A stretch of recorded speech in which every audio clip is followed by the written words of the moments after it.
Sethe and the Sethe, coming at you with a breakfast wrap. Oh God, Seth's gonna rap again. Come to my house and I'll cook you some pork. Supply you utensils, a knife and a fork. Stop it, Seth, you're just embarrassing yourself. Breakfast, breakfast, breakfast, breakfast, breakfast. Hello, how's it going? In today's video, we're going to take a look at the curse of Seth and the dawn of the Apexis. Things are going to get a little dark, so let's go! Seth is probably actually pronounced Sethe or Seethe, but I'm going to call him Seth.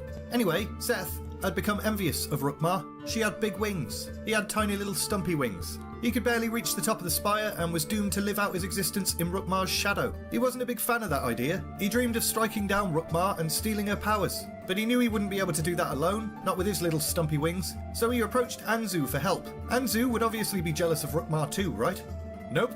Anzu didn't hate Rukmar. He adored her. In fact, he loved her a little bit, but he'd never had the courage to actually tell her, so he immediately informed Rukmar of Seth's intentions. Rukmar and Anzu made a pinky promise to work together against the Wind Serpent. When the day came that Seth launched his attack, things didn't work out well for him. Rukmar engulfed him in flames, and his tiny stumpy wings were burned off. As he plummeted to the ground, no longer able to fly at all, Anzu appeared and clawed his eyes out. Lovely. Seth was pretty annoyed by this turn of events, so he used his dying breath to weave a terrible curse through his own flesh and blood. This would seep from his body into the land itself. Anzu, fearing this curse would destroy Arak, not Iraq, gobbled up Seth's body. He bloody ate him.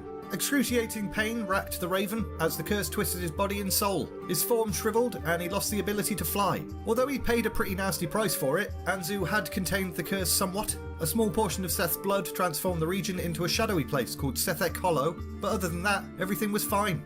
Anzu couldn't bear to present himself to Rukmar. He was pretty sure his new form would disgust her, so he ran away into the forest deeps and ignored her every time she was like, Anzu? Anzu? Where have you bloody gone? Although Seth's curse had weakened Anzu, eating the bugger had granted him a new power. He now had command over dark magics. Using his new power, he shrouded himself in a realm of shadow to hide from Rukmar forever. Rukmar did search for a little while, but then she just gave up. She was humbled by Anzu's noble sacrifice, but horrified by the curse that had now darkened her home. So she buggered off, eventually settling atop the highest peak in Gorgrond. She did decide, however, if she couldn't thank Anzu personally, she'd create a new race in his honour.